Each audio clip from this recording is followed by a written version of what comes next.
कोहलू के जंगलात में लगी आग पर ताहाल काबू ना पाया जा सका। 30 घंटे बाद भी आग बुझाने का अमल जारी है। महकमा जंगलात का अमला महदूद वसाइल के बावजूद आग काबू पाने में मसरूफ है।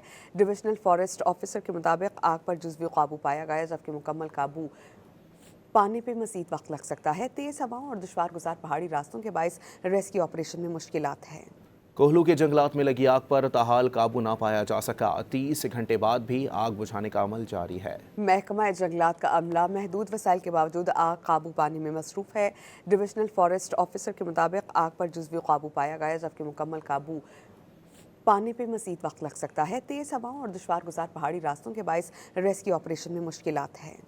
कोहलू के जंगलात में लगी आग पर ताहाल काबू ना पाया जा सका। 30 घंटे बाद भी आग बुझाने का अमल जारी है। महकमा जंगलात का अमला महदूद वसाइल के बावजूद आग काबू पाने में मसरूफ है। डिविजनल फॉरेस्ट ऑफिसर के मुताबिक आग पर जुज़वी काबू पाया गया, जबकि मुकम्मल काबू पाने पे मज़ीद वक्त लग सकता है। तेज़ हवाओं और दुश्वार गुजार पहाड़ी रास्तों के बायस रेस्क्यू ऑपरेशन में मुश्किलात हैं।